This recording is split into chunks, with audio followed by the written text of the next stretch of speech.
Acne pimples, नाम सुनते ही ढेर सारी दवाइयाँ, कितने सारे इंजेक्शंस, क्या क्या दिमाग में आता है। मैम आजकल बहुत ज़्यादा कॉमन हो गया है, और जो एक्ने होता है ये होता ही क्यों है?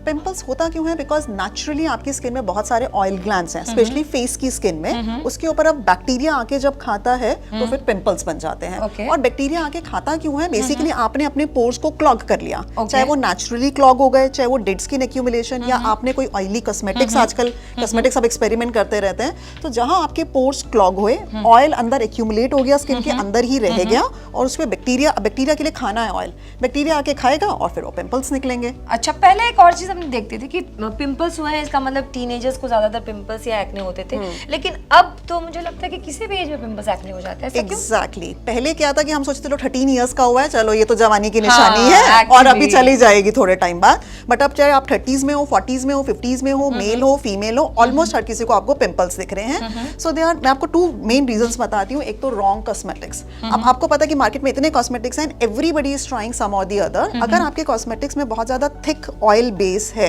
वो ग्लिसरीन बेस्ड है, तो फिर आपके वो पोर्स को ऑक्लूड करेंगे और पिंपल्स होंगे। सो अगर आपकी पिंपल प्रोन स्किन है तो आपको ऑयल फ्री कॉस्मेटिक यूज करने हैं, जेल बेस्ड या लोशन, थिक क्रीम्स नहीं करनी, जिससे कि आपकी पोर्स ऑक्लूड हों। So that is one of the major reason. Specially आपने देखा होगा जो females are always in makeup, तो अब उनके पोर्स ऑक्लूड रहे पूरा दिन, तो पिंपल्स आने के ज्यादा चांसेस हैं। अच्छा, एक्ने पिंपल्स दवाई से तो फिर ठीक हो जाते हैं, लेकिन वो जो निशान हो जाते हैं, कहीं रेड, कहीं ब्लैक, दैट्स अ नाइटमेयर। हाँ, एक्चुअली वो कैसे ठीक हो सकता है? तो आपके जो पिंपल्स महाराज हैं वो 3 तरह की आपको प्रॉब्लम दे सकते हैं।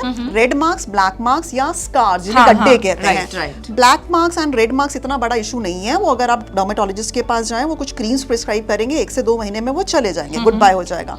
बट अगर स्कार्स रह गए तो फिर वो उसके लिए आपको लेजर्स ही कराने पड़ेंगे। वो किसी भी क्रीम से, जो भी आप एडवर्टीजमेंट देखते हैं उनसे वो नहीं जाने वाले।